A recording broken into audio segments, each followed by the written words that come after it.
family. That's great. Having a few freshman sophomores come in each year is important. I got used to seeing you over there. I didn't expect to see you. That down the intake vent.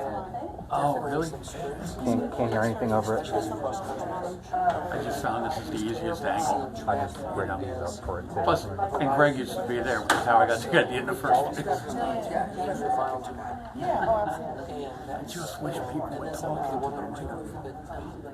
Well, why? Yeah, I know. I mean, this picks up pretty good, and I can pump it up in iMovie, but it would still be nice if people just talked into a microphone like they're adults and they've been around. Actually, my editorial table this week. Oh, is it? Oh, How to use a microphone. Now, how to talk into a microphone. If you're going to bother to show up at the meeting, why don't you want to be heard? You seem like you've read the Yamaha audiovisual handbook. You know that one? No, but I Familiar with it. probably should have. Because I was in the music business for 36 years, so I learned a lot along the way. Running monitors and running the whole thing.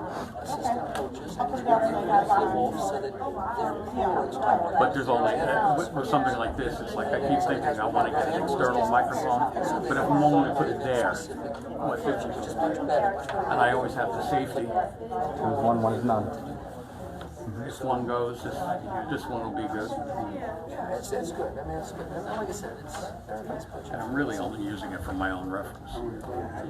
Especially now that you're live streaming, which is great. The quality's not that great yet. I'm just trying to figure out. It's really just that the sound, just that intake tank. Yeah, That E track is just killer. especially when it kicks in the summer, just wait. And you want to do well. You don't want them to fall down in the tree. You're always trying to improve your time.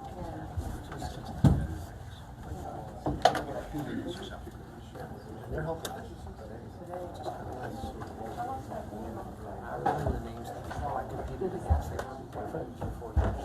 Bill, some of them.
Pursuant to the Open Public Meetings Act, notice of 2022 meeting dates was published in the Easton Express Times and the Hunterdon Democrat on February 17th, 2022, and posted on the bulletin board at Borough Hall. Action may now be taken.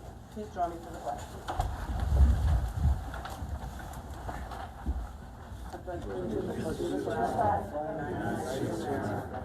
And to the republic for which it stands, one nation, under God, indivisible, with liberty and justice for all. Roll call. Barry. Here. Graham. Here. Hughes. Here. Schwartz. Here. Silvestri. Here. Strain. Here. And Lee. Here. Okay, motion to dispense with the reading of the April 14th, 2022 regular minutes. Move. Second? Roll call. Graham. Yes. Hughes. Yes. Schwartz. Yes. Silvestri. Yes. Strain. Yes. And Fair. Yes. Motion to approve the April 14th, 2022 regular minutes. Move. Second? Roll call. Graham. Yes. Hughes. After 8:15 when I was here. You actually can vote on the entire minutes under Robert's Rules of Order. Oh, I can? Even though I personally think that it's, there's a question about it, but Robert's Rules of Order says you can can do it because you're trusting the rest of the council members that it's accurate. I'll abstain from that. Schwartz, Yeah. Sylvester, Yes. Strange, Yes. and Fair. Yes. Motion to approve the April 14th, 2022 executive minutes. Move. Second. Roll call. Graham, Yes. Hughes, Yes. Schwartz, Yes. Silvestri, Yes. Strange, Yes. and Fair. Yes.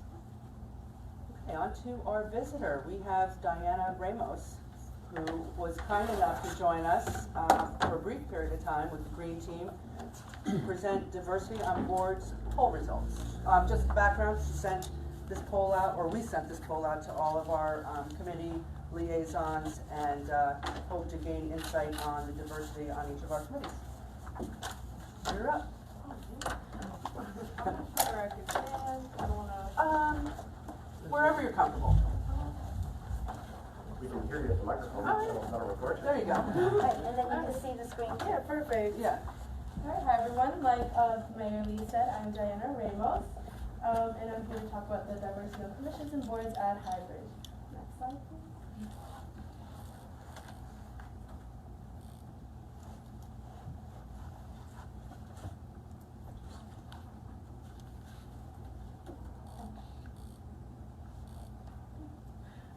We'll work with what we have.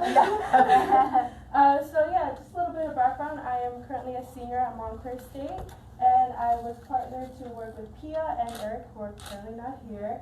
I was partnered with them through the Sustainable Public Initiative Program at Montclair State, and they work with Sustainable New Jersey, and the action that we were working on was diversity and equity. Sorry, I have a little technical difficulty. It's not progressing as It, quickly as it it happens.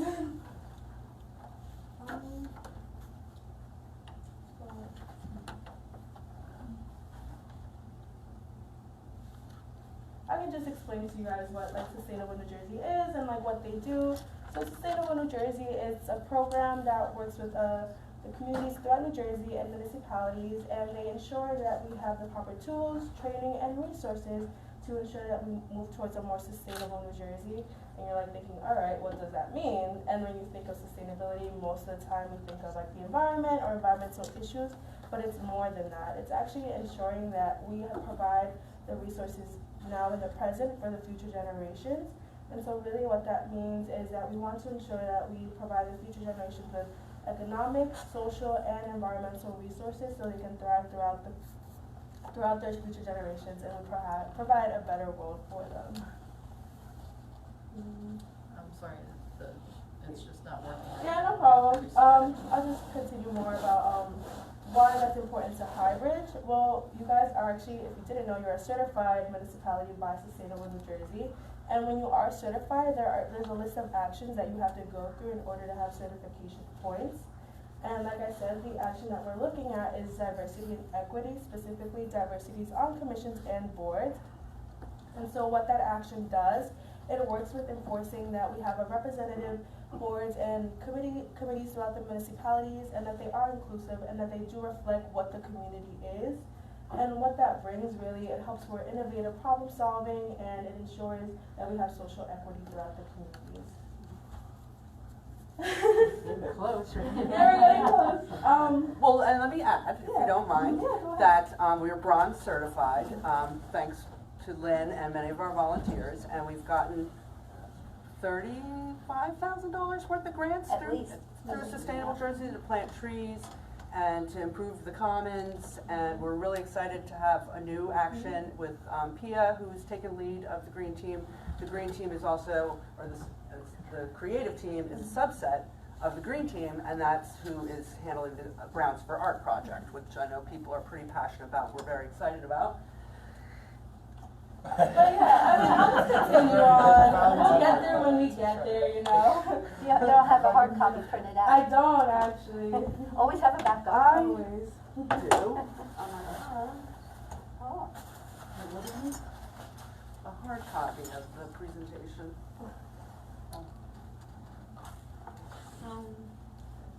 Technology, what can you do? Yeah, no. So I always have a backup. Yeah, always. But I can continue on. Like Mayor Lee said, actually, we had made up a survey with the help of the Green Team that consisted of 10 questions, and these 10 questions focused on gender, race, religion, education levels, age, and ethnicity, and really they were sent out to the 11 committees. Yeah, so they were sent out to 11 committees, and I do want to emphasize that the committees, the survey wasn't like mandatory. Each question was optional for the members, so if they felt uncomfortable answering any question, they were more than happy to skip that question.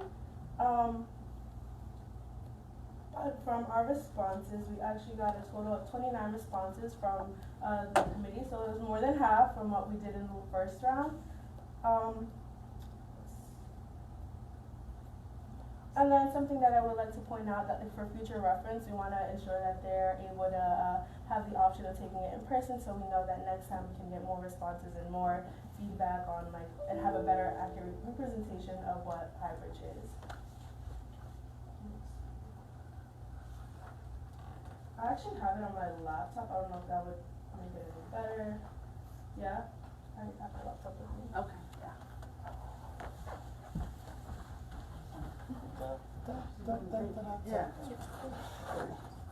We just have an excerpt of your book. Mayor, was a dog, it's maybe what we totally could do not- is move on to public comments while they try to fix the Okay. issue with the computer, and that way Takes it'll the give her pressure a better off. opportunity to give a Yeah, better okay. presentation. Let's do that. Okay. Yeah. Okay, public comments. And we'll come back to Diana momentarily. It is the policy of the Borough Council that all public comments on an issue shall be limited to 3 minutes per person. Comments may be made on any subject pertaining to borough issues. Comments pertaining to public hearings should be saved for that section of the agenda. Each person may speak once during the public comment section.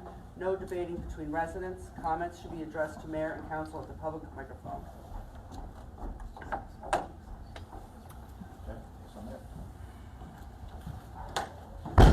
Walker, Sylvan Road. I had sent a letter to the council about Hart Street. I had an opportunity, I attended the meeting on the 6th when we were talking about the project, and then I also had an opportunity on the 23rd to go out and talk to the residents. And it was, they're all unanimous that they think the sidewalk is going to cause them a hardship with off-street parking as well as the stormwater. So, and then there's other issues that are going to happen. You don't have the grass strip between the curb and the sidewalk, so when we plow the streets, it's going to throw all that snow on the sidewalk, it's going to be difficult to maintain.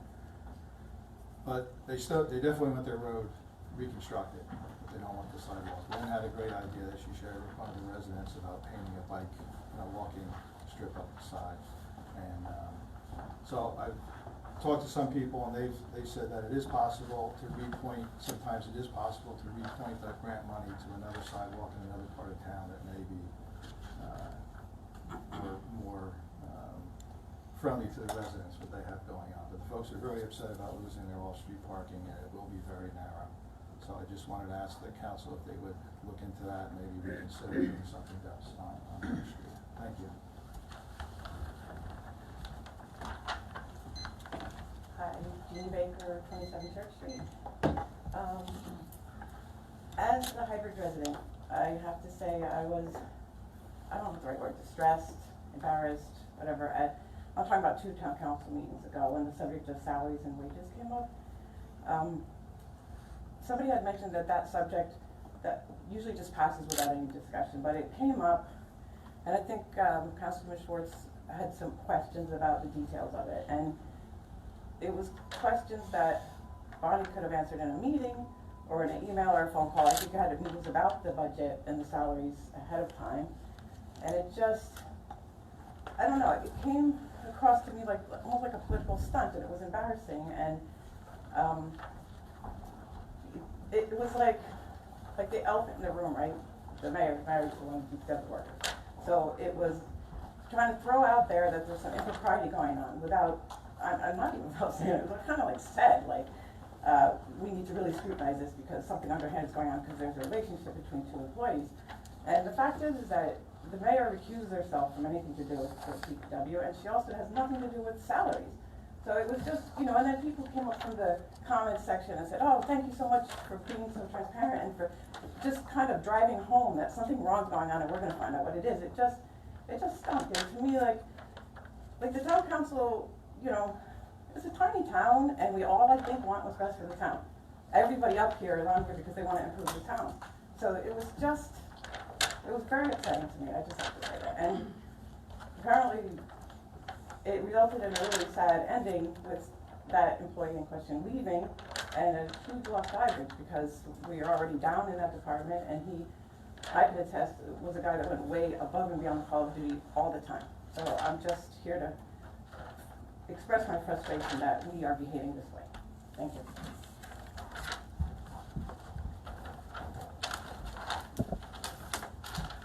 Sally Ward, Solitude Village, ditto on that. And as I said, but couldn't be heard because the air conditioner was drowning me out last time, the most transparent we've ever been has begun since our Mayor Lee started this and the videoing of all of these meetings so that everybody could hear everything in the comfort of their own home. And anybody, all the people, including Alan Schwartz, Stephen Strange, Steve Silvestri, Mark Desire, Doug Walker, all those people who have said things that insinuate there's any lack of transparency, shame on you. Now, what I have to say is hummingbirds are here, and we need to put the feeders out and change the food in them every 2 to 3 days. And I want you to know that when I saw in tonight's agenda that included the resignation letter of Rick Roll, the DPW Works Director, I was sad. What an awful loss for this borough. Before Rick was in charge of public works, it wasn't uncommon during heavy snowstorms for some Solitude Village residents, like me, coming home from work to have to leave their cars at the bottom of the mountain and hike up home on snowy, icy roads because they hadn't yet been plowed or salted. Since Rick took the helm, that hasn't happened, not once. Thank you, Rick. Thank you for actually caring about us and sacrificing your own comfort for ours, time and time again. So, look, I have to write my statements because I can't always remember everything I want to say, so forgive me for that. So, thanks for encouraging, Rick, thanks so much for encouraging your team to work hard together for us all, like any healthy family does when there's a job to be done. I will miss seeing your kind smile when I drive through town, and I expect that when Rick is no longer here as DPW head honcho, his guys, his team, his family will probably go through a time of mourning, of sadness for the loss of one of their own. So let's all cut them a break while they go through that, okay?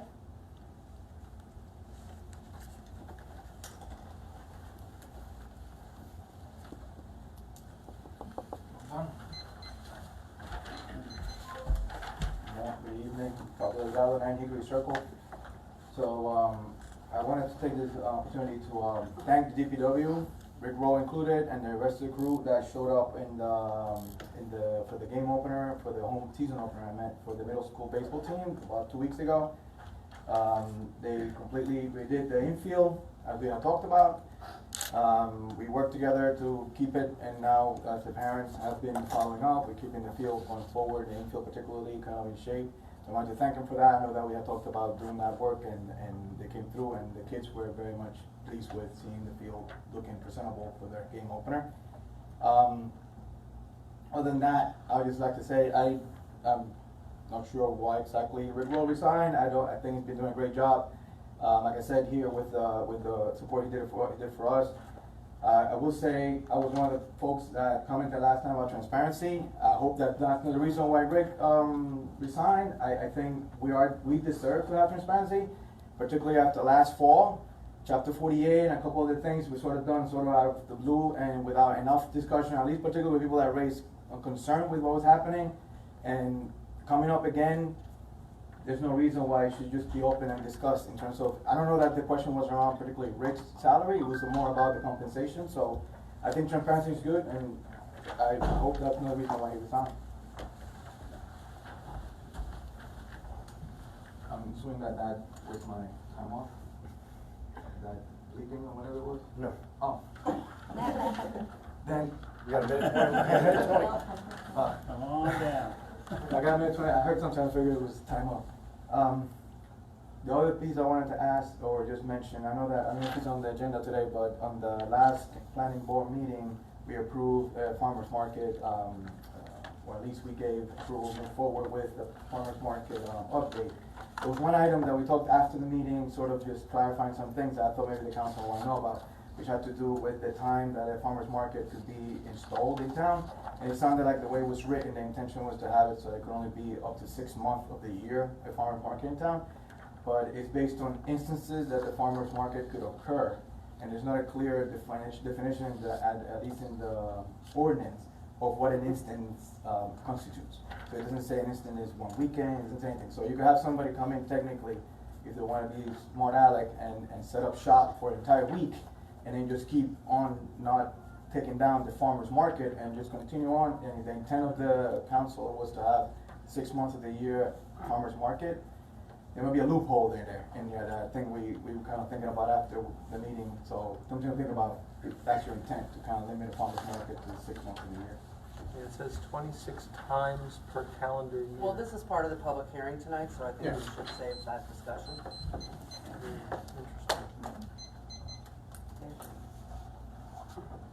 That one has. Diana, are you ready? Yeah. Okay. I think we're up to speed now, so I apologize. Yeah, take two. We can go back to the responses. So we could see. Keep going or go backwards? The going forward. Forwards? Yes. To the responses. One more.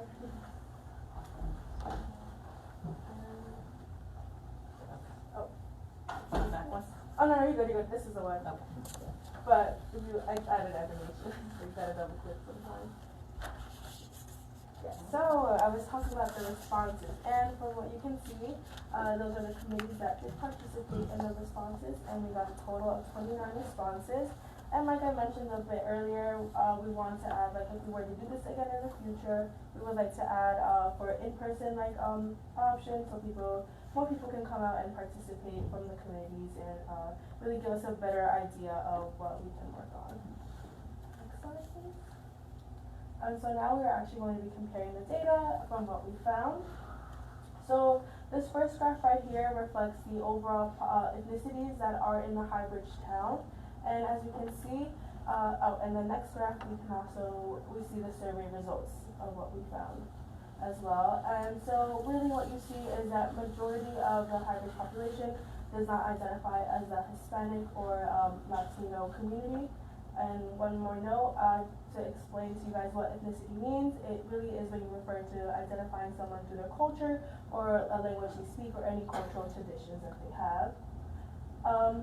And similarly to the survey results, we also see that majority of those who are part of the committees do not identify as Hispanic or Latino. And next we take a look at race. The first graph is of the overall Highbridge population, and then we see that majority of the population from Highbridge identify as white or Caucasian. And then we see our survey results, which gives us the same thing, majority of committee members do identify as white or Caucasian.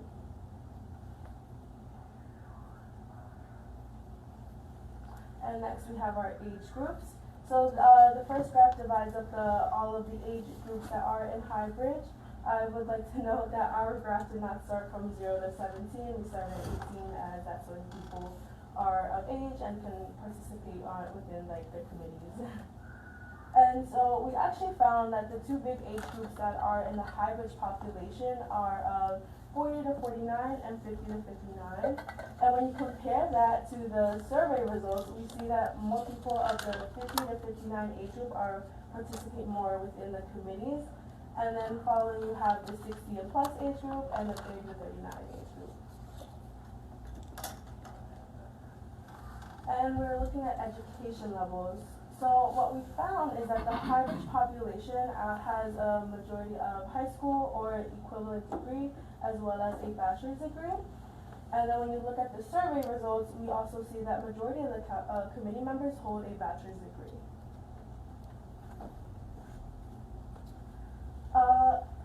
Gender. So we saw that there was like an equal amount of both female and male within the high-bridge community.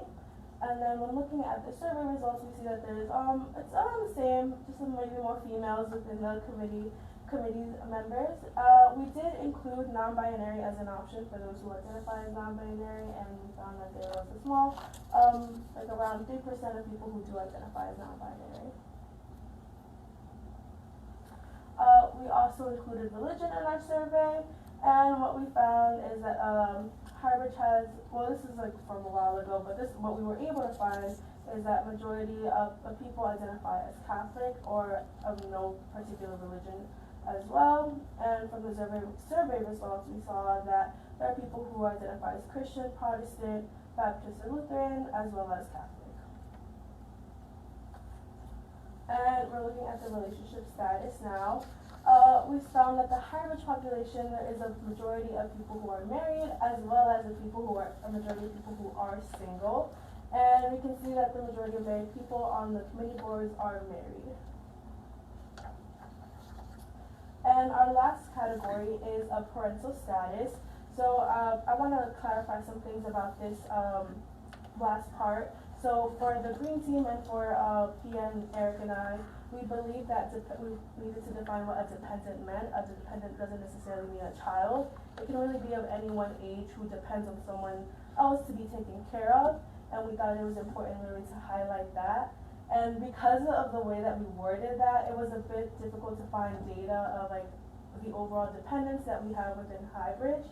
But we used what we could, and we found that like majority of the High-Bridge population have no dependents, or if they do, they're either children or they're they're either over the age of 60.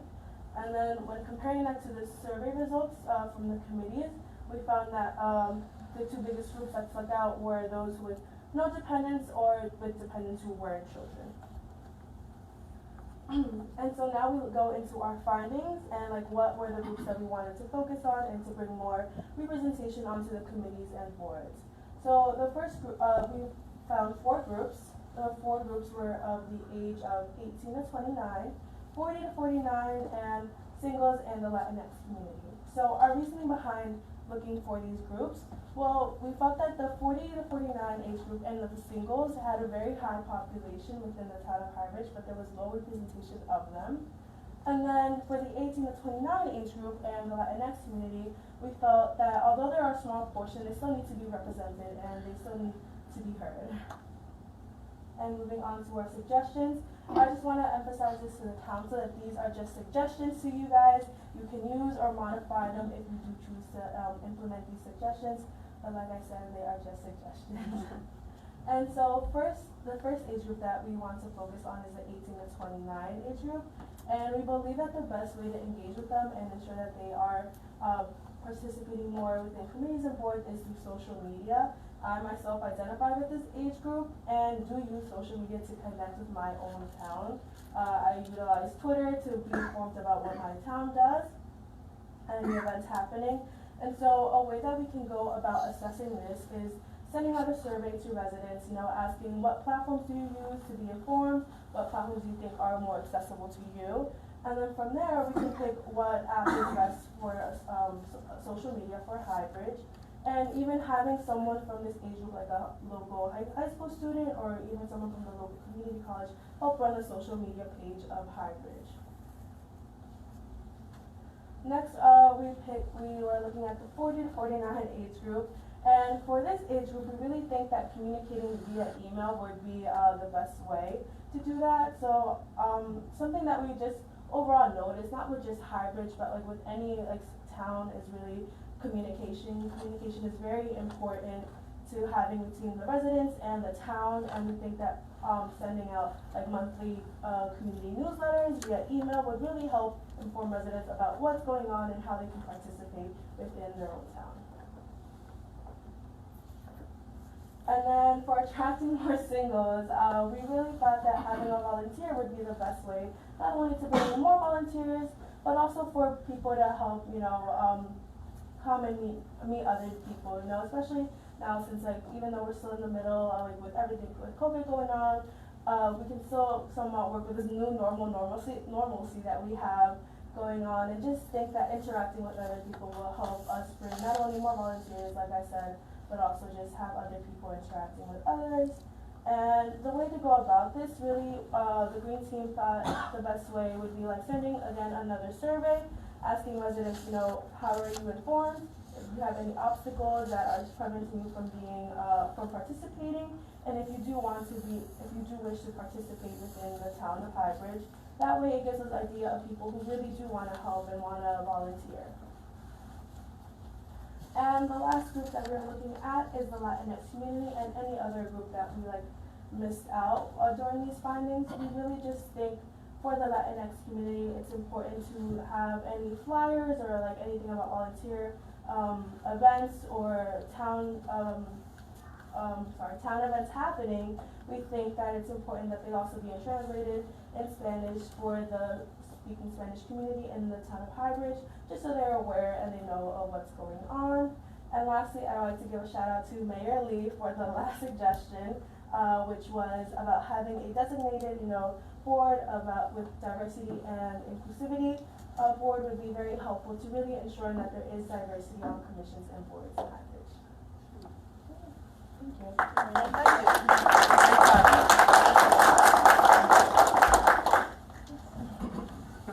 Questions that we could ask? Thinking about this point right here, Latinx community involvement. I would just point out, at EDC, which I saw had 0 responses in here, had a Latinx leading that group for about 5 years. And actually has another one that's joined recently. We were recruiting at the time. There's also Latinx representation women who actually has planned and hosted the Salsa Night event in town for the last 5 years as well. Who's no longer part of a committee because the committee was decommissioned and the Salsa Night event has been pushed aside. Just pointing out that it's a good suggestion. We have plenty of Latinx people in town that want to be involved, but there's political reasons why they're not involved.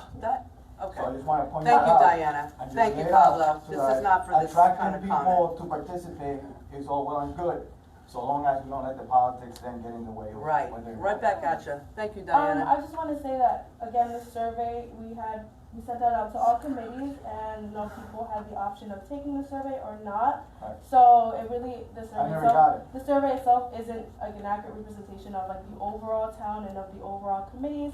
This is just what we were able to collect from the people that did answer. So thank you for that. Yeah, thank you. Good job.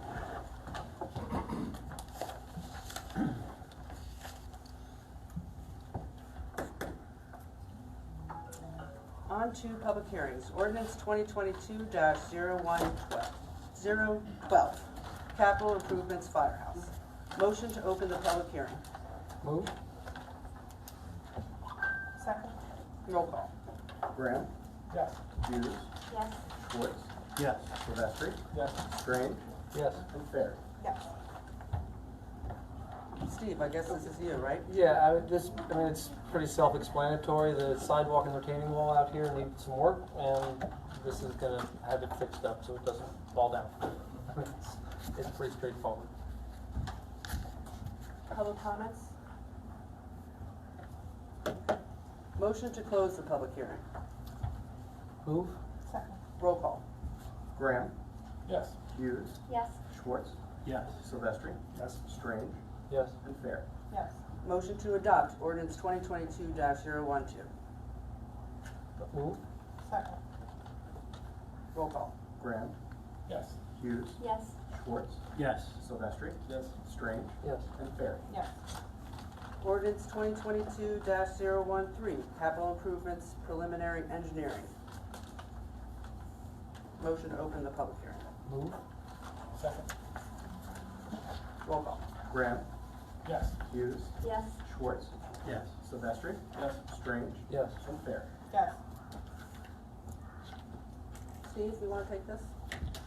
Sure, this is an ordinance to keep our engineering company surveying and keeping apprised of our roads. They do this frequently throughout the year.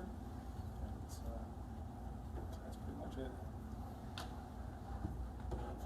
Any public comments? Walker, is this for specific roads or? No. This is for a road, like a road survey? Correct. Updating the road survey? Correct. I have a question. The reason stand up, what we do goes from here. Do we still have a list of roads that need repair, and is there a ranking order and prioritization that we know of? There is a list. I'm not sure if it's on the website or not. I believe it still is. So it's on the website. Those conditions change each year. So that's where the survey's coming from. Yeah. So Steve, this is mainly to revisit the survey again of the roads and then come up with plans? It's really preliminary engineering for any projects that aren't already covered under a capital project. So it could include that or any other things that don't have money appropriated for it already. Okay. This Hickory Circle, I just want to point out, it's falling apart, and I've been talking about that for a few years. I know there's few residents in there, so it's not a particular area of focus, but it probably was paid by the developer originally in 1970, whenever it was, and that's the original pavement out there, and it's falling apart. But again, I know there's other roads in town, we got that problem systemically, but just wondering how that all gets. Just keep in mind our road survey also includes the water mains, so we're not only looking at repaving the roads, but looking at how old the water mains are underneath before we do the road improvement. So This one, that fortunately, changes the categorization. everyone that lives in that street is on well water and septic systems, so there will be no water main, no water sewer issues to worry about in that one. You guys will have to fight the people up here on Nassau. Oh yeah, Come I'm sure there's gonna be like about fight, but. Have an arm wrestling match. Do I have to talk on here again? Yeah. Okay. I just want to say that I saw that signs are going up for the River Road fix, thank God. So that's a beautiful thing. Even though very few people live on it, a lot of people use that road going between here and to Cokesbury and other towns, including sometimes I've seen semis on that truck, semi-trucks on that road. So anyway, thanks a lot for that, and I know we've already got money on it, thank you. And nobody should fight about anything when it comes to fixing stuff. That's just superfluous and stupid, in my personal opinion, which is loud sometimes, but important. Stop fighting. Okay, motion to close the public hearing for ordinance 2022-013. Move? Second. Roll call. Graham, Yes. Hughes, Yes. Schwartz, Yes. Silvestri, Yes. Strange, Yes. and Ferry. Yes. Motion to adopt ordinance 2022-013. Move? Second. Roll call. Graham, Yes. Hughes, Yes. Schwartz, Yes. Silvestri, Yes. Strange, Yes. and Ferry. Yes. Ordinance 2022-014, 014, multi-use trailer. Motion to open the public hearing. Move? Second. Roll call. Graham, Yes. Hughes, Yes. Schwartz, Yes. Silvestri, Yes. Strange, Yes. and Ferry. Yes. Just a piece of equipment to carry the mowers and, Trailer. piece of equipment that need to be carried, towed. Okay. Any public comment? Motion to close public hearing, ordinance 2022-014. Move? Second. Roll call. Graham, Yes. Hughes, Yes. Schwartz, Yes. Silvestri, Yes. Strange, Yes. and Ferry. Yes. Motion to adopt ordinance 2022-014. Move? Second. Roll call. Graham, Yes. Hughes, Yes. Schwartz, Yes. Silvestri, Yes. Strange, Yes. and Ferry. Yes. Ordinance 2022-015, purchase water meters. Motion to open the public hearing. Move? Second. Roll call. Graham, Yes. Hughes, Yes. Schwartz, Yes. Silvestri, Yes. Strange, Yes. and Ferry. Yes. Steve Silvestri, is this still you? This is still me. All right, so the water meter change-out program is moving smoothly. Rick would probably tell you to go a little faster, but as of now, we have 640 meters changed out of the 1,492 in town. So we just need more meters to keep the program moving forward. How many does this get, just out of curiosity? sorry? I was just curious how many this gets, or how many more this is, That's it. just curious, huh? If you don't have it, that's not. Yeah, I don't have it up on Steve. Depends on the sizes we get, because there are some that are more costly, the larger sizes, so. Oh, okay, we're gonna so order for different those. buildings. And the price is ridiculously going up from June, so it's time to get them now while they're still cheaper. That makes sense. Any public comment? Motion to close the public hearing for ordinance 2022-015. Moved? Second. Roll call. Graham, Yes. Hughes. Yes. Schwartz, Yes. Silvestri. Yes. Strange. Yes. And Fair. Yes. Motion to adopt ordinance 2022-015. Moved? Second. Roll call. Graham, Yes. Hughes. Yes. Schwartz, Yes. Silvestri. Yes. Strange. Yes. And Fair. Yes. Diana, I just want to say you don't have to stick around for this meeting. Alright, thank you. Your part is Feel free to go. But thank you very much for coming. Ordinance 2022-016, Solid Waste Natural Recycling Center. Motion to open the public hearing. Move. Second? Roll call. Graham, Yes. Hughes. Yes. Schwartz, Yes. Silvestri. Yes. Strange. Yes. And Fair. Yes. This will include the, survey for that property and some other, inspections that need to be done to move forward with phase one. Okay. Any public comment? Public question, is this gonna involve possibly, hopefully, leaf complex? Someday. Maybe not in your lifetime. Yeah, someday. Motion to close the public hearing for ordinance 2022-016. Moved? Second. Roll call. Graham, Yes. Hughes. Yes. Schwartz, Yes. Silvestri. Yes. Strange. Yes. And Fair. Yes. Motion to adopt ordinance 2022-016. Move. Second? Roll call. Graham, Yes. Hughes. Yes. Schwartz, Yes. Silvestri. Yes. Strange. Yes. And Fair. Yes.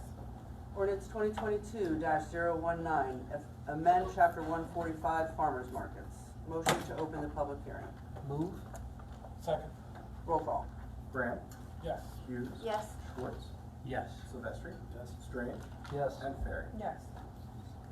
Okay, so I'll just take this real quick. So we had a meeting with the HPBA president and vice president to discuss farmers markets and some language changes that should take place with our land use code. We had Steve Ferkser on the line, our attorney there, and Darlene Green, the planner, and we just came up with some language that was more specific for farmers markets, that they're temporary.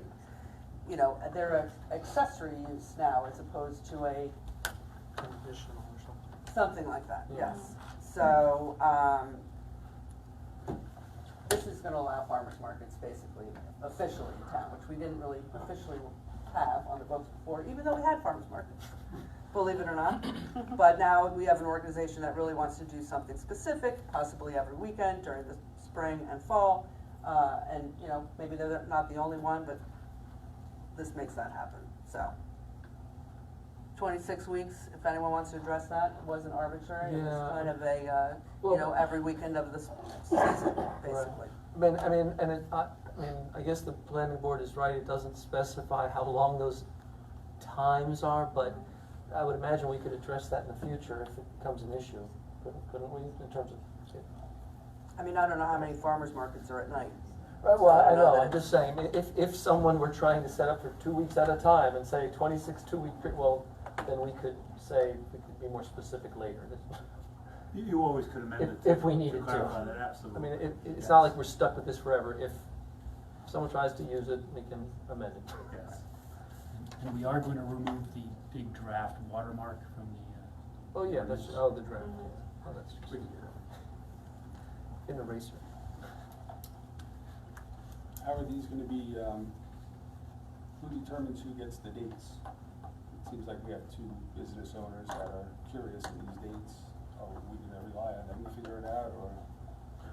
I think this could be on you could have them all the same day. I think it could be on anybody's property, am I right? Or Specific to the DB zone. Yeah. well, I know, but I mean within the downtown business zone, it's not that it's on our like in the commons or something. It's just that like one could happen at this business, the other business could do it on the same day if they want.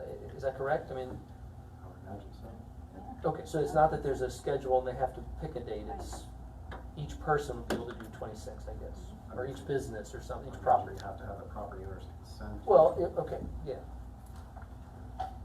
But I mean, does that answer what you were saying? I think so, yes. Oh, okay. Thank you. Any other public comment? Okay, motion to close public hearing ordinance 2022-019. Move? Second. Roll call. Graham, Yes. Hughes, Yes. Schwartz, Yes. Silvestri, Strange, Yes. and Fair. Yes. Motion to adopt ordinance 2022-019. Move? Second. Roll call. Graham, Yes. Hughes, Yes. Schwartz, Yes. Silvestri, Yes. Strange, Yes. and Fair. Yes. Okay, no discussion items. Ordinance Excuse me, introduction. ma'am. I'd like to move that we have a I move that we Amend the agenda to include a discussion item. Amend the agenda to include a discussion item. Is that, Yes. is that what Why would you not ask for something to be added to the agenda ahead of the meeting? I'm doing it now, and I am perfectly within my rights to do so. Absolutely. Seems odd. I move that we add a discussion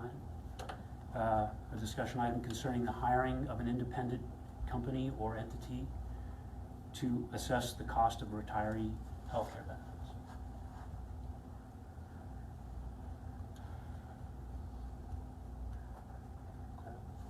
Second? Any discussion on the motion? I think we left this off last week. We're gonna start pursuing that anyway, that part of our discussion last week in executive session. We should discuss the executive session in open meeting.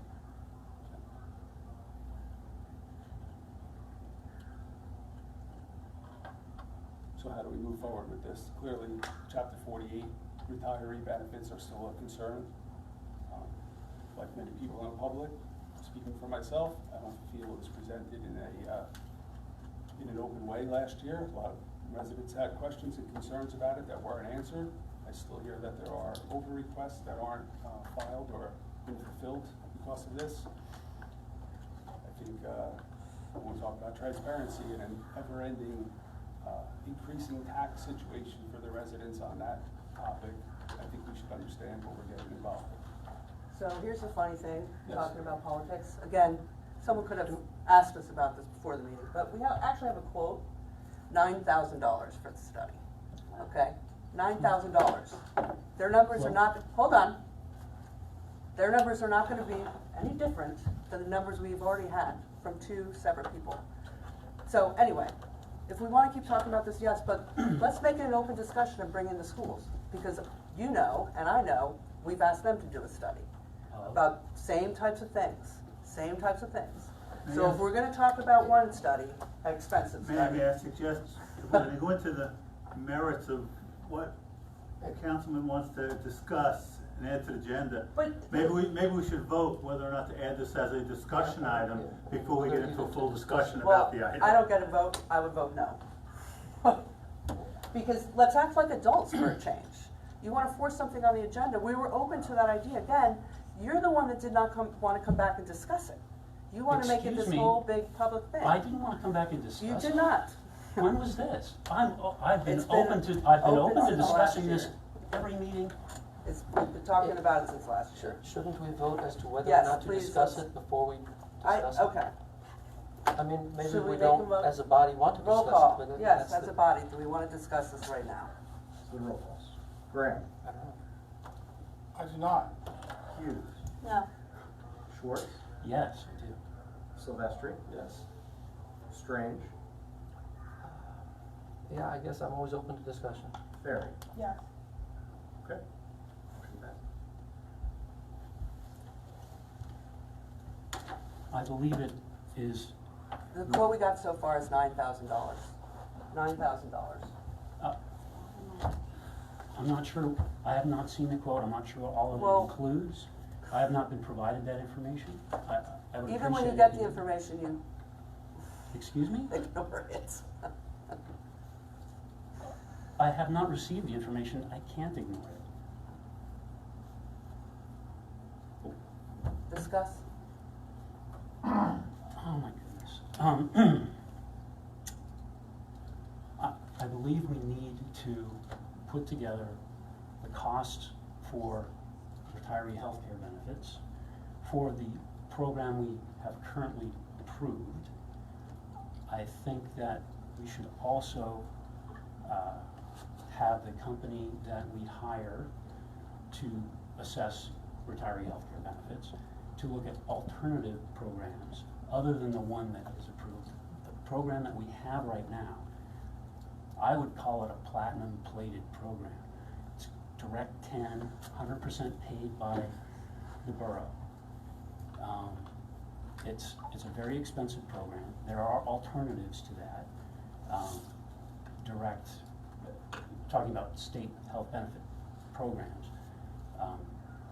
There are direct 15, there's direct 20, there's direct 30 that are much less costly to the borough. There are also alternatives that we can have the company look at with regards to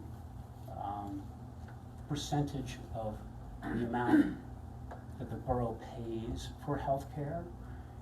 Right now, the way it's has passed, Chapter 48, the borough pays 100%. The school doesn't pay 100%. We don't pay for the police department 100%. I believe the police, we pay for 80% of their retiree health care benefits. But I would like that to be part of the discussion and part of the assessment, looking at different manners or different scenarios of paying for potential health care benefits, different programs, different percentages, and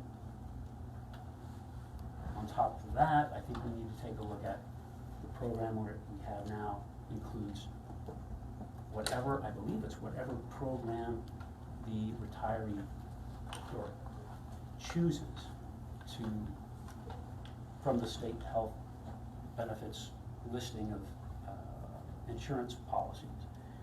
If we could potentially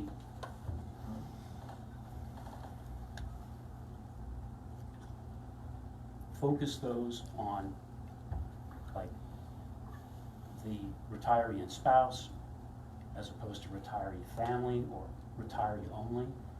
There's a lot of different scenarios that we could have the company look for that could potentially reduce the cost. It does change the benefit, but it is a change in potential costs. There's lots of different scenarios, and it doesn't have to be the platinum scenario that we have provided. But $9,000 is my concern, to just have somebody look at it, like, Repeat the same numbers that we already But have. they aren't that's the how same. I feel. The Don't we need numbers- to have a subcommittee of us, That- and maybe we need to do the legwork and figure out things and then talk to people and survey towns similar size and talk, rather is than what we did spending talk about doing. $9,000. Less than 2 weeks ago, there are a lot of items on everyone's plate that it didn't make the agenda for this week. And that's why I asked that it be discussed, because I didn't see it on the agenda. But But any you couldn't one ask of that us ahead of could the put it meeting? on too. We gotta try to get in the habit of getting it on before, so we don't add on the night of. Well, Because that there would were say, items that I saw added to the agenda. It might have been today, it might have been yesterday, with regards to later on, the hiring of a person down for the DPW. Typically, we don't hear people complain about that. This is something that we have discussed, that we wanted to talk about. It didn't get on the agenda. I wanted it on the agenda. but then you could have put it like, Yes, It behooves all of us to get it on early if it's, you know. I understand. And my apologies for not emailing Bonnie earlier, Adam earlier to get it on the agenda. This is not meant to be a political stunt.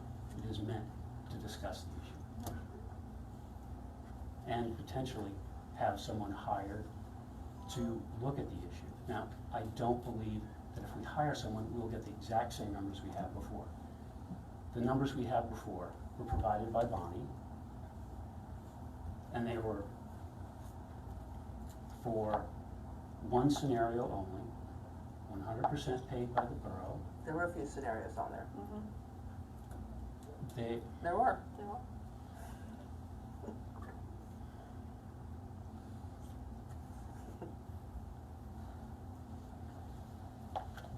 There were predominantly one scenario. And utilizing one particular type of healthcare benefit, I think whether we do the legwork ourselves or we hire someone else to do it, it needs to be done. I mean, I would agree, it's obviously always worth looking at things. Absolutely. And continue. I mean, But not $9,000. well, and maybe eventually we would decide 9,000 was something that was worth, but I would certainly be willing to move toward, as you suggested, Lynn, a subcommittee that's gonna sit down And and make us do look some at of the work options first, so. I mean, that's pretty typical, typical negotiations for the board or whoever to come up with a group that looks at things and then presents them and gets argued with or whatever. Again, that's something we did discuss doing, negotiating Last year. But some people did not want to come back to the table and discuss. I think if you're referring to me, that is absolutely incorrect. Okay. Well, then let's form a committee and get some people on it and get moving on this. There you go. I agree with that absolutely. And we'll make this the first step and see if we can come up I'll with give that some thought and we'll form a conclusion to subcommittee. this on our own, and if we can't, then we'll move forward. Make a note, Adam. We'll form a subcommittee. I request that I be part of the subcommittee so I can have some input on it and not have a political stunt supposedly. Well, I'll have to consider that. I'll let you know. I appreciate that.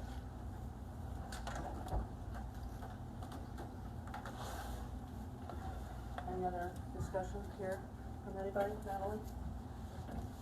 No, I think that's the way we should move forward. I mean, it keeps on coming up. I think it's something we need to address, and like Steve said, it's a first step. Let's do it.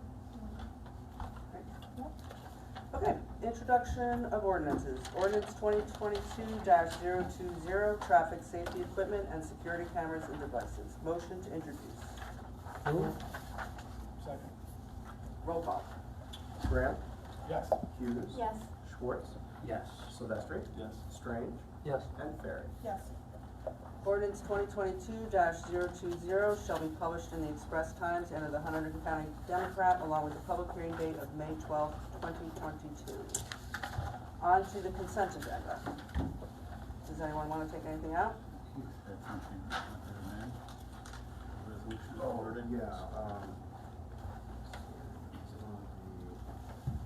Yeah, just to note the word state into stage for the location on resolution 127 for the open container borough events exists. So we just need a motion to change that one word before we vote on the consent agenda, Mayor. I'll make a motion to correct the typo. Roll call. Graham? Yes. Hughes? Yes. Schwartz? Yes. Silvestri? Yes. Strange? Yes. And Ferry? Yes. Thanks. Okay, motion to adopt consent agenda resolutions 120 through 128. Move? Second. Roll call. Graham? Yes. Hughes? Yes. Schwartz? Yes. Silvestri? Yes. Strange? Yes. And Ferry? Yes. Okay, council committee reports. Chris Graham, you're up. The first committee is the golf committee. We had a meeting on April 18th. We swore in 3 new members, Mike Exley, Paul Lapani, and Kevin Thompson. They were all there. I was able to do that for them. We are on pace to have a great year. Last year was a fantastic post-pandemic year, but this year is on par with that as well. I went with Jay for a tour of the golf course. So it took about 2 hours, and he was pointing out all of the things they want to work on, things that they've done. It was really wonderful. And I see a few people that were there. That was great. The most important thing that's worked is the sewage grinder pump replacement. He's waiting on bids, but there is movement that has to be done, and he understands that. And he also has some porta-johns there. That way, when the project finally begins, there will be no interruption of play. Obviously, that was something that I brought I was like, well, we have to close the golf course. And he absolutely said no, so that was exciting. There's also some guardrail replacement around hole 18 and 16. I went around with a contractor who's optimistic this project is doable this year. So that's very exciting as well. They did lose a few days because of weather, so revenue was down slightly, but their expenses were also down, so that's exciting. There is a full slate of events already booked. I counted at least 10 from now to October. There's going to be more added. One of them is the Sakula International, which has been doing it for 20 years. That was on the 27th of June. I have a personal attachment to this because I knew him, and he was in California. It was very sad. I know the family, and so this is great. It had been postponed because of Corona. Now we're back, and it's going to be better than it's ever been. So that's very personally exciting for me. And on May 10th, there's a Group 4 North 2 Section Championship. So a bunch of high school kids who really play this game at a high level, people who are not me, are going to play the game, and I might go out and watch and be like, you guys are great. How old are you, 17? I'm sick to my stomach right now. So that was great. The meeting we have are getting tidier and more complete. So that was, I believe that was all I have for the golf. That was just great. Moving forward, it's going to be amazing year. Every report I give is going to be even better. The next thing I have is the finance committee. This is very much like an accountant works from January to April 15th, and then after that, there's not much going on. But the 2022 budget was adopted March 31st, and it was submitted ahead of the deadline of April 29th.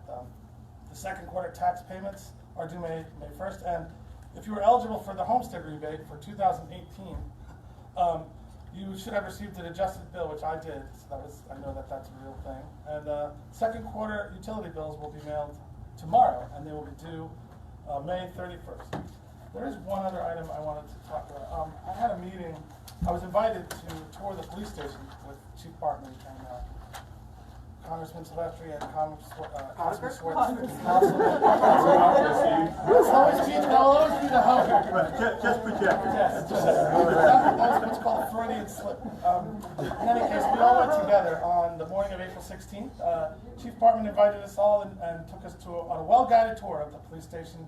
What followed the next 3 hours was nothing short of amazing, as we were all led through the inner workings of what it is to be an officer within the Highbridge Police Department. Chief Bartman, with Detective Matt Laser and Officer Brian Schiff, began with an impressive explanation of what tools are available both through the state of New Jersey as well as through Highbridge for the officers to use to keep us all safe, for a program that he has in place to safely discard of prescription medicine, to constant training and upgrading of equipment, to the relentless work that Chief Bartman does to keep in and maintain virtually every single piece of equipment we have. And I was really wildly impressed with every officer's endless dedication to run this department like a well-oiled machine. In retrospect, I can easily see that that's the way that they would do it. They would not have it any other way. And while I could certainly regale you with endless examples of how efficient and resourceful the department is and was shown to be, I will simply say the words cannot express the gratitude that I have, both as a citizen of Highbridge and as a councilman. Through an impressive array of technology, coupled with seamlessly never-ending training and education and intellect, both of themselves and of us around the community, I can say without a doubt that this borough is very secure, my friends. Chief Bartman is an innovator who is eternally vigilant, and I truly fail to do justice to the level of energy that Chief Bartman brings to both Highbridge in general and that police force. In closing, I cannot express properly my appreciation I personally have for the work these men do. Indeed, we are more than fortunate to have them as our protector and our ally. And they always stand as the first line of defense in every single way. The level of professionalism, coupled with their extensive training and watchfulness, should put all of us at ease in every sense of the word. I am both proud and awed by what they do to bring the borough of Highbridge and to protect them as they perform their duties at the highest level. Thank you truly for the great work they do. That was just an impressive everything. I just enjoyed that very much. So I just want to put that on the record because it's important to know that They did a very good job, and I encourage everyone to engage him because he is more than happy to explain how that police department functions at a very high level. I believe that is it. You really sent that home. Thank you, Chris. I know, it's just, can I tell you how blown away I was? It's like what was the fan, you know. Okay, moving on. I agree. It was a good tour. You're up. Chief Bartman does a So, good job. historical committee update for April. The committee continues working with the historic preservation specialist Dennis Bertland on the application to have Solitude House listed on the state and national register of historic places. The committee is wrapping up the work with Dennis's partner Patricia Millen to complete the strategic plan for long-term use of the Solitude House and grounds. As a result of the meetings between the historical committee, Dennis Bertland and his colleagues' suggestions for additional progress and success with fundraising was provided. The committee is proud to announce we have established a 501c3 nonprofit organization that will aid us in raising funds for Solitude House and the borough's historic sites. Thank you to all who have already contributed to our new nonprofit organization, the Solitude Heritage Association. All donations to Solitude Heritage Association are tax deductible. If you would like to make a contribution, please email history@highbridge.org for further information. The Preservation Subcommittee maintains contact with Eclectic Architecture. The firm is planning the reconstruction of the Solitude House west side porch. The borough was awarded $44,500 in historic preservation grant from Hunterdon County in July of 2021 to rebuild the porch. Unfortunately, the construction world has been faced with unanticipated delays, so the latest update for the bidding documents is that they will be complete for municipal review the second week of May and go out to bid in May with a final completion of construction in early fall. The Historical Committee has proudly submitted the 2022 New Jersey Historic Trust Grant to help cover the architectural costs for the north two-story porch restoration project with Solitude House.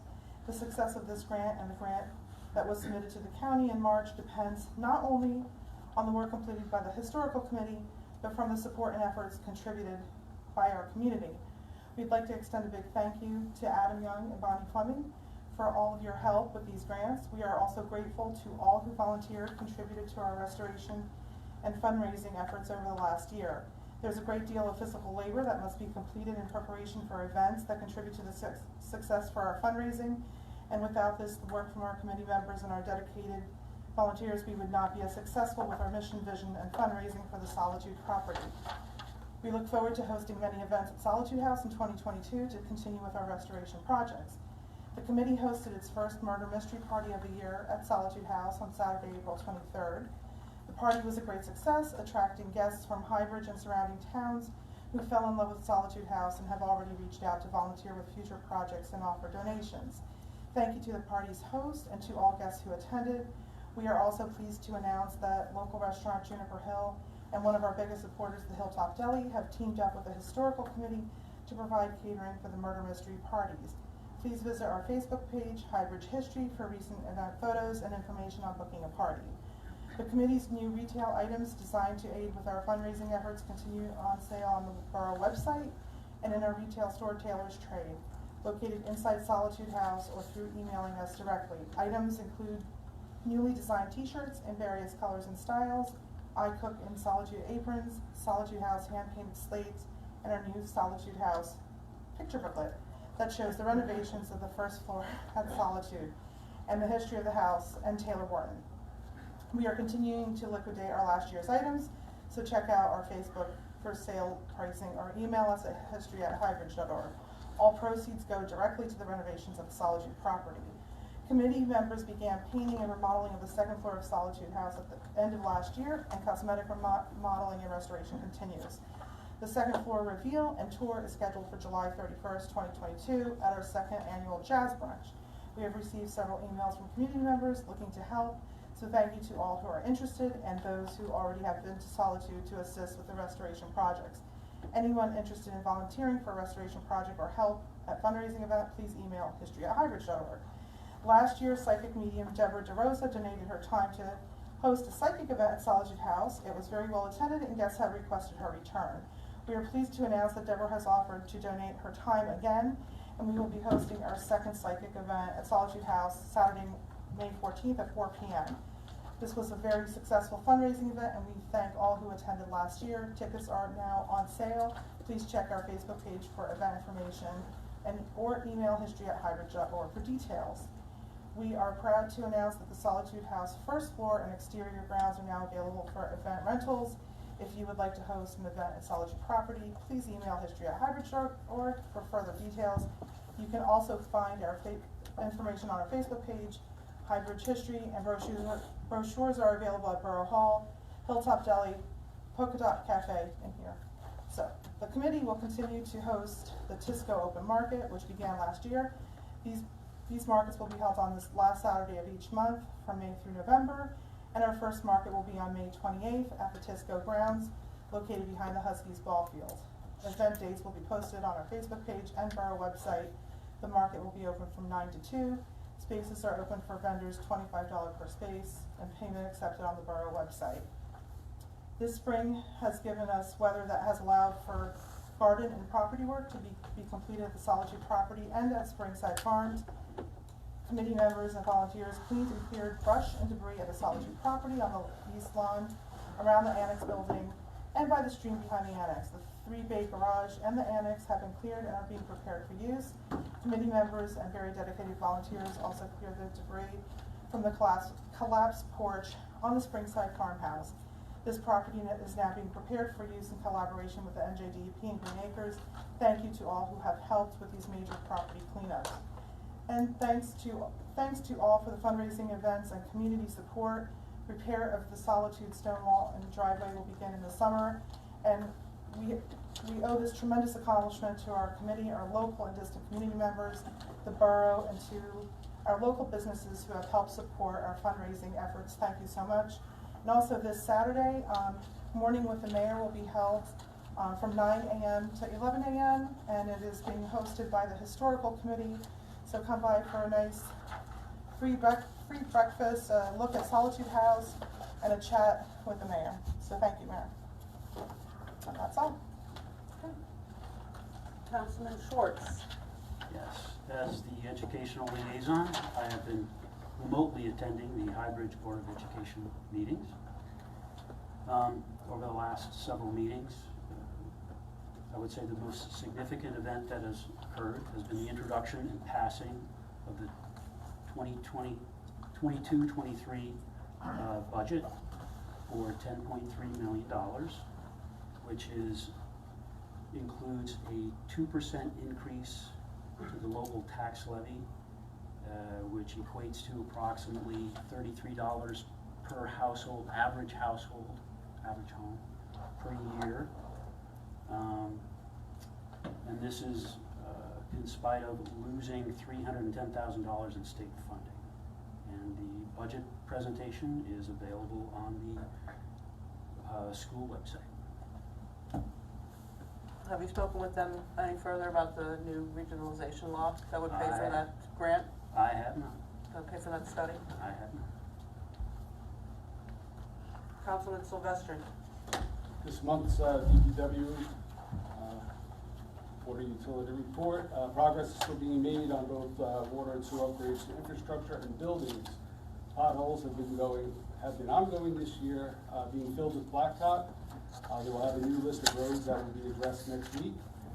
Brush pickup started this week and will be completed tomorrow.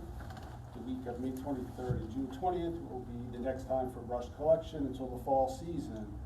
Just a reminder that cut tree limbs and tree trunks are not considered brush. 3-inch diameter is the max, and they are not to be tied together. Bagged leaves and brush have still been working out very nicely, with an average of 100 bags being collected each week. Back to this 3-inch, guys have spent up to 45 minutes removing the brush from people's logs in their front yards. That's a lot of wasted time where the guys can be running around the borough and actually picking up the brush. So if we can keep your logs out of the brush and separate it and have your contractor who took your tree down take those logs away, I think that would be great. Commons is open 2 Saturdays a month until November. This type of brush can be dropped off there between 9 and 1. That's the small brush. As Pablo was mentioning earlier, the DPW did an excellent job delivering 25 tons of infield mix to the baseball fields. Both the softball and hardball fields still need some new mix. The new bases are in, just finding time to install them.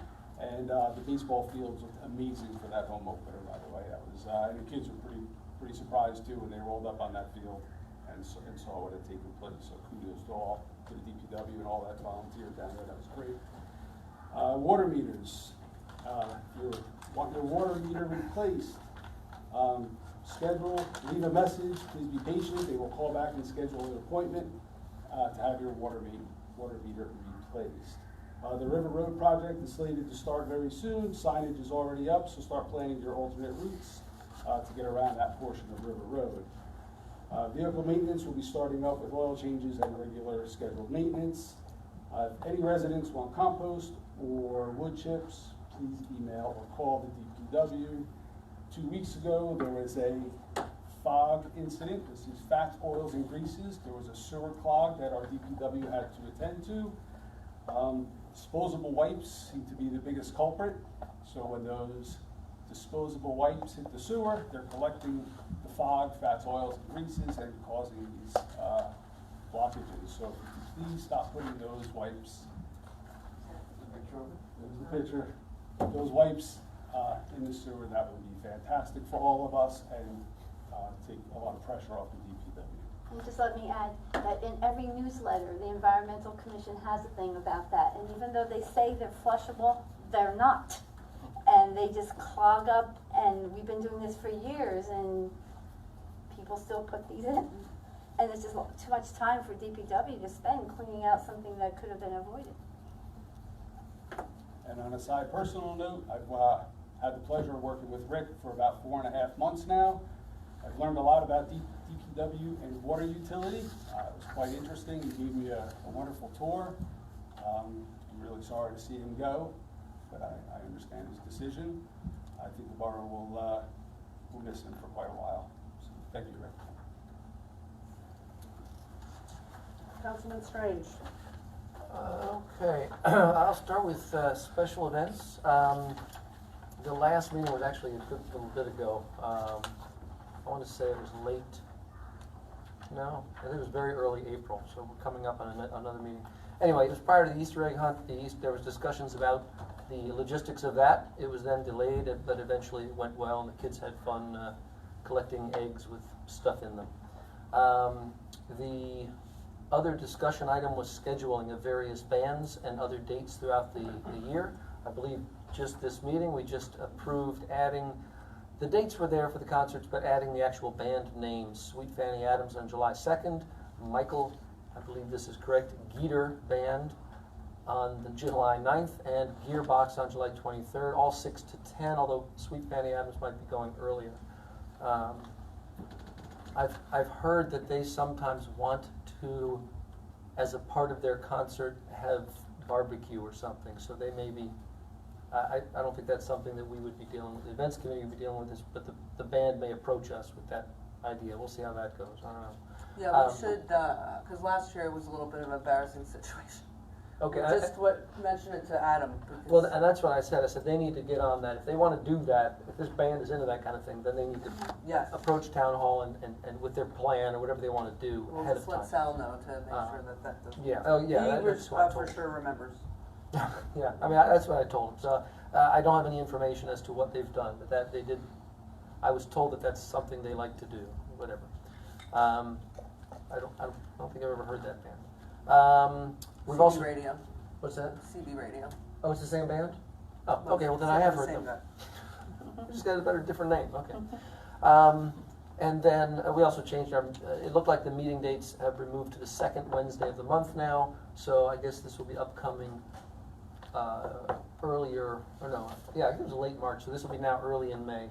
Second Wednesday in May for this upcoming month and the next few. So that looks like it'll work. That would be events. I don't think there's anything else. Rec committee. I got 2 sets of notes here. The dog park, there was some discussion about cutting down trees and whether or not to do that. It looks like at the moment they want to not cut down those trees. that there is some discussion as to looking at whether some do. Obviously, there are white ash trees out there that, you know, could be a safety hazard, but then there are other trees dropping walnuts and other, so they're trying to kind of assess which trees are which as the leaves come out, and then that will come to the Environmental Commission yeah, I mean, before any trees are cut.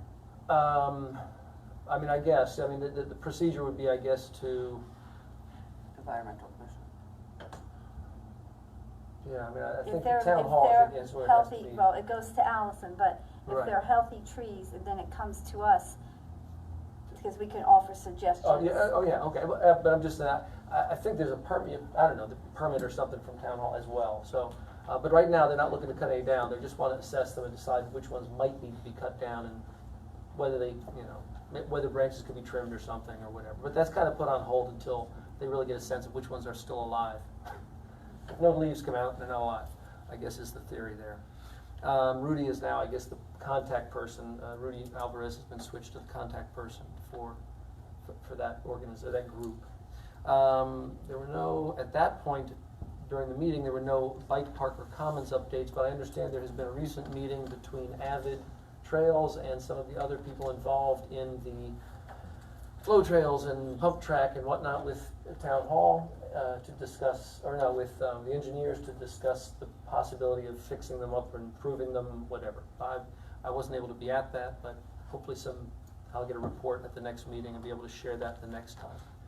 In terms of summer rec, after a hiatus of, I guess it was 2020 and now 2021, because of COVID stuff, we have an attempt to try to bring back summer rec, but unfortunately there's a lack of candidates. We really needed to have a certain number of people to be directors and co-directors and whatnot, and I think we're suffering through the difficulty of starting a program back up, and so we did not have enough people to fill those positions, and so I think we're not going to be doing summer rec this summer again. Hopefully by next summer we'll have everything cleared and straightened and figured out, and we can get that program back up and running, because I know it was a favorite thing for many kids.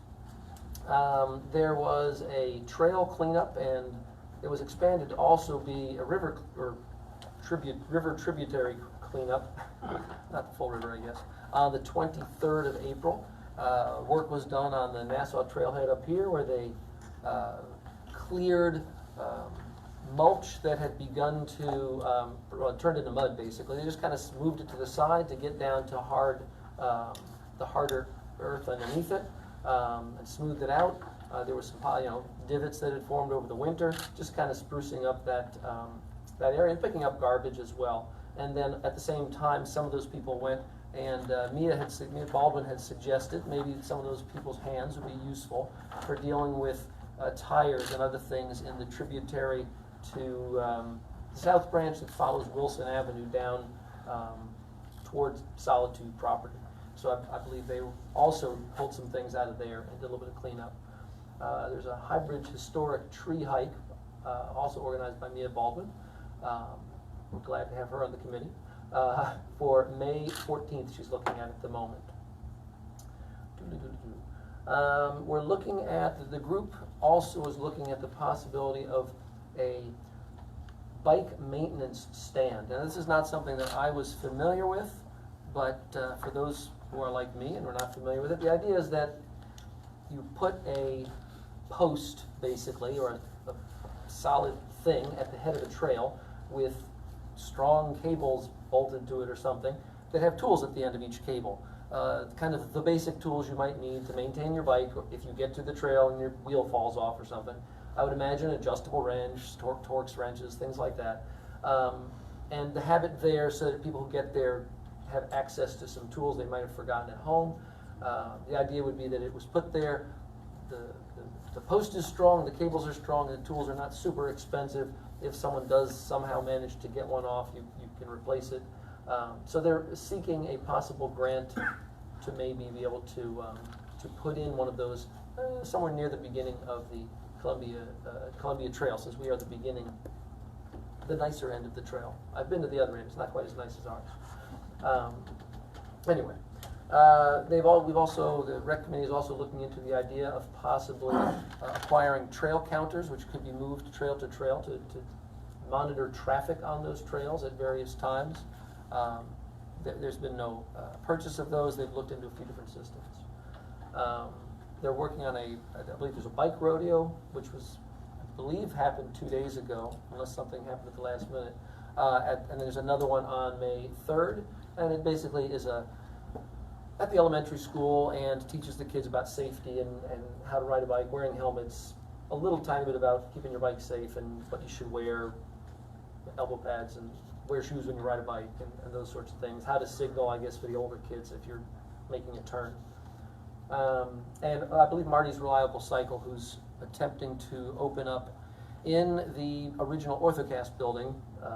They're hoping to have a bike shop of some sort there. They were going to be assisting with that as well as other events.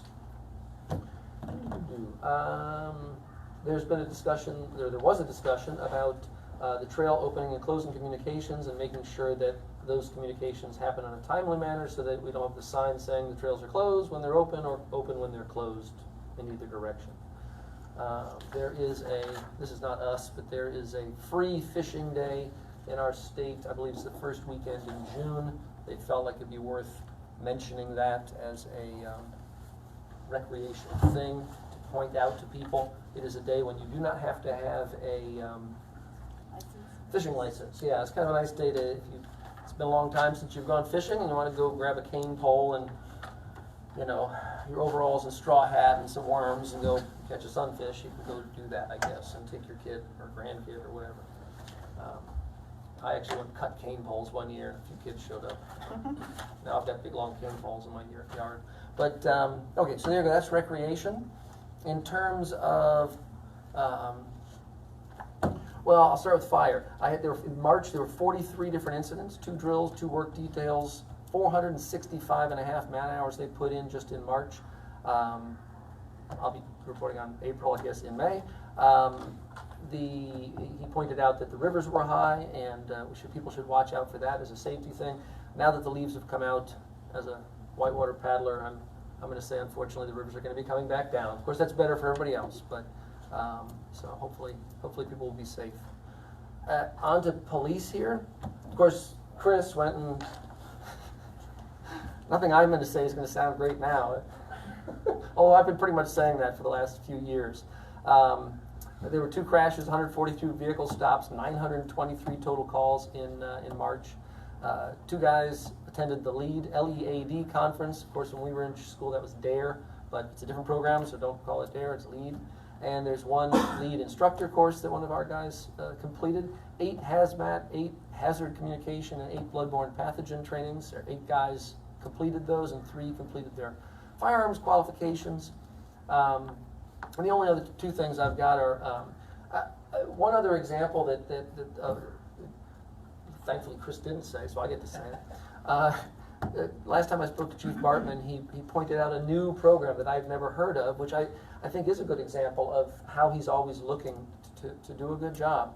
A program by which cops understand that when they pull someone over, if that person is on the autistic spectrum, and they're driving, they have certain things like flashing lights, for example, that are a problem and can cause them to, have trouble communicating or whatever it happens to be.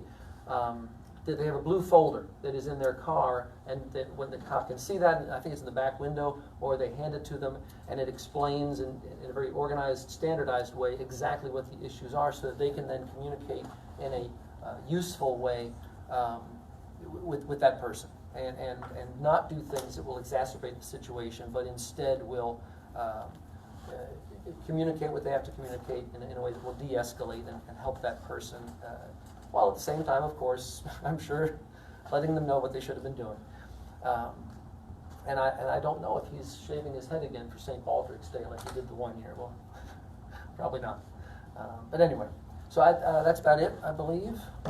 Anything from South Branch? South Branch Emergency Services. I have not gotten a report from them for this last month. Aren't we supposed to have a get together again? I think I will. What I'll do is, because now it isn't, it was originally hybrid emergency services, and it was a format for how they would, send information, and I'm not sure who within their organization they've identified to send that on. So I'll contact. When we had that committee, when we were getting ready to join, Right. we said we would follow up and have at Yeah, least and yearly meetings, and we haven't. Yeah, it came up again recently when we were adjusting one of the other ordinances, so definitely let's follow up. Yeah, I think I'll find out who it is from them. Maybe they aren't aware. I don't know. They should have someone that's sending us information, so I'll contact them. Okay. For environmental, tomorrow is Arbor Day. It's the 150th anniversary of Arbor Day. And the county always gives the school system a tree, and we don't really have a lot of places to put trees on the school property, so we always ask for the tree to go down by the ball field so we can create more shade for the baseball players and things down there. So that tree did come. And Columbia Bank also asked us this year that they wanted to do something for the 150th Arbor Day. So they're donating a tree also, and they couldn't tell us exactly what kind, but I told them for the Commons, so that will be coming at some point too, to celebrate Arbor Day. Electronics recycling is this Saturday from 8:30 to noon down at Union Forge Park. We had the Raritan River cleanup last Saturday, and we notice every year there's less and less litter, which is really nice to see. Moving along with phase 1 of the Commons Walkway that we're using a Sustainable Jersey grant for, and tonight we just awarded a contract to Clinton Landscape to do the stairs to go down. It's the connector from the Commons parking lot down behind Old Borough Hall to get us out onto Main Street shopping area. And sadly, we put in a new tree on the side of McDonald Street at the mini park last year, and it was just a small sapling, but it got vandalized, and somebody decided it was a good idea to snap it right off. So we'll be looking to replace that tree. And I was going to talk about the clog again, the flushable wipes. It's just too many of those still happening, so spread the word to people about that. Thank you to Diana that was here tonight. She volunteered to work with us to do that action on diversity so that we could get more points for our Sustainable Jersey actions. Looking ahead for May 14th, which you had mentioned, Mia's running the historic tree, and it's also combined with a bird walk from 9 to noon. Sadly, in the newsletter it said the 24th, but we will send out a PSA to make sure people know it's really the 14th. And May 21st, during the yard sale, we have a seed swap day. So if you have any seeds from plants that you would like to swap out for other ones, or some seedlings or little plants, you can bring them and we can swap out with people down at the yard sale.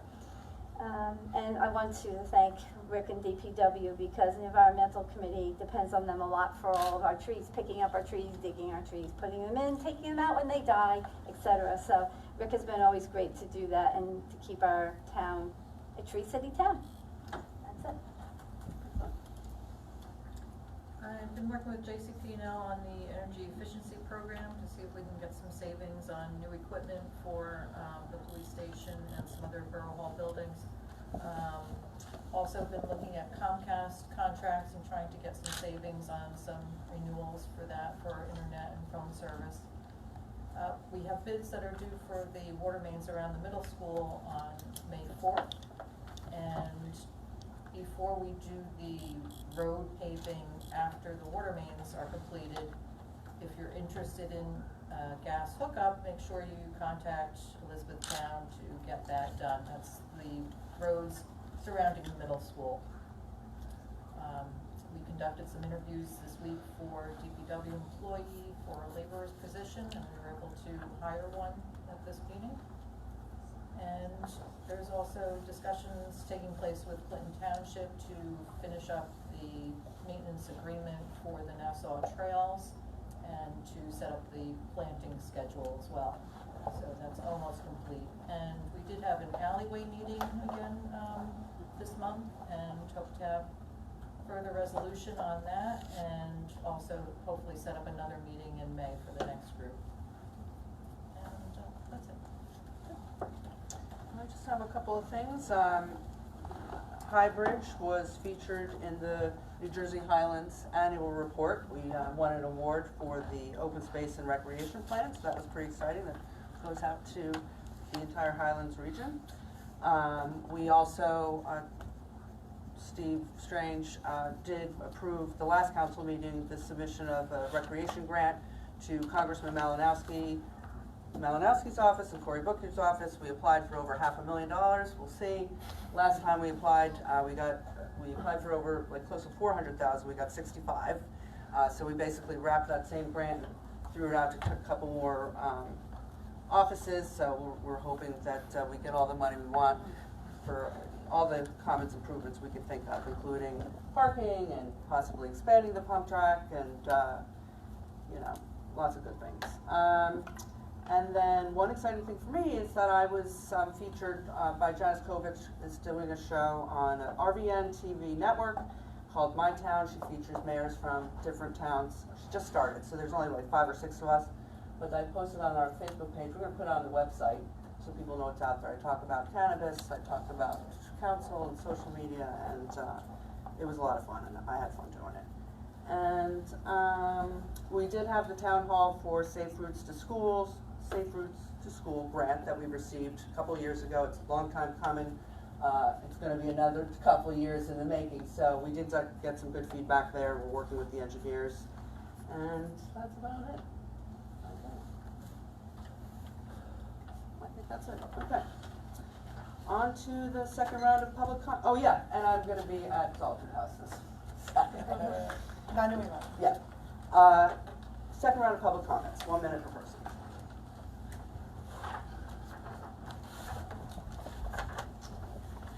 I'm Walter, Sylvan Road. Just want to thank the council and hopefully continue to work on the Chapter 48 issue. I'm not sure why we can't get the information from Phoenix Advisors. The municipality paid for it. The report was used to make a decision last year. That information should be released so everybody can see it. And then I had a question on the bill list. It says reserve the health care benefits. What would that be for? It says $54.91. If you have the health care payment, it looks like probably that. $54.91 is the amount that the employees pay. Okay, great. Thank you.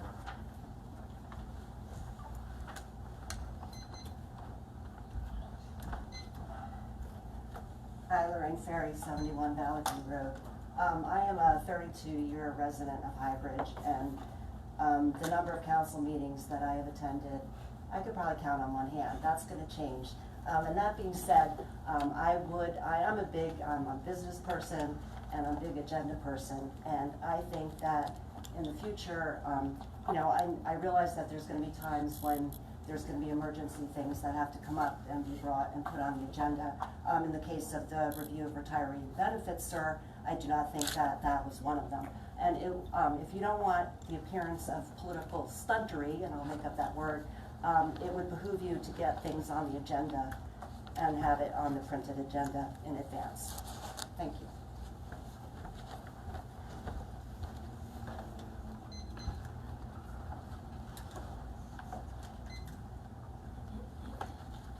Jennifer Cusack, Overlook Drive. On the subject of, it was brought up with the retirement thing that there hasn't been transparency. I had to tell you, I know more about Bonnie's potential retirement at this point than I know about my own. I don't understand a lot of it, and I'm going to be honest about that. It's very complicated and kind of confusing, and I kind of get the feeling that the mayor understands it, and it's been run by a few people. I don't really see why we need to pay $9,000, have it rerun so that it gets explained to us again, and those of us who don't really get it are still not gonna really get it, because it's not a lack of transparency. It's not a lack of enough people have gone over it. It's just complicated.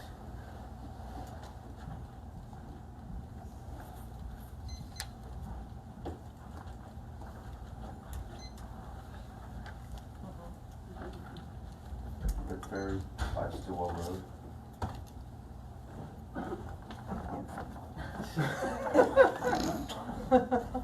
Just want to say that Councilwoman Ferry is no longer a scofflaw. Thank you. No longer what? Scofflaw. Driving without a license. That was close. Thanks a lot. the record, just to make the police are watching. I wanted to get that first parking spot, so we wouldn't have to. It's good that Chief Bartman isn't here. Contest bag cannot be verified. I have a whole, I just have one like, because how it's made, but you make council meetings so much more fun. Oh. I hope you get reelected. Thank you. All right, I'm tired. My name's Christopher Graham, by the way. Sally Ward, Solitude. I just had one thing to say, and that is that after the presentation of Ms. Ramos, which I thought was really awesome, the rude behavior of our people, our person here, towards her, saying, I didn't get that, and I this, and I, was wrong, rude. We gotta, like, pull ourselves together and show ourselves to be better people and be better people when we have, especially, you know, young people coming in here and trying to help us out. I mean, that was just crazy. So, just saying. Thank you.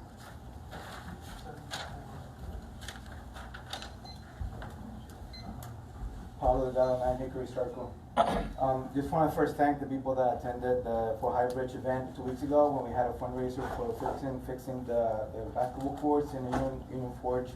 We raised about $800 to going towards the goal of raising $25,000 to hopefully get the court repaved and some of the basketball court and so forth fixed. So we got off to a good start. We're going to do more events throughout the year and hopefully get to a point where we could execute. On the other comments, just saying myself, I made a comment about Latinx issues because, and when I said political, I meant political little p. There's many of us that have been committee members. We're still participating in other things in town, and we have been volunteers for years. Many of us have been pushed aside for political reasons, and I don't mean political as big P. I'm actually registered. I'm registered neither independent. I'm neither Democrat or Republican for these reasons.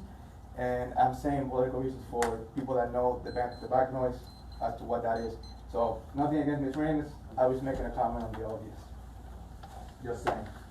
Well, I'll just add for the public record that you were not asked to be on a committee again because of your rude behavior at council meetings in front of our invited guests.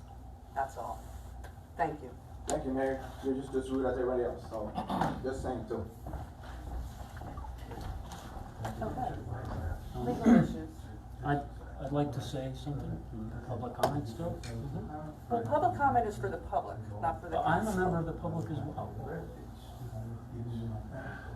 No?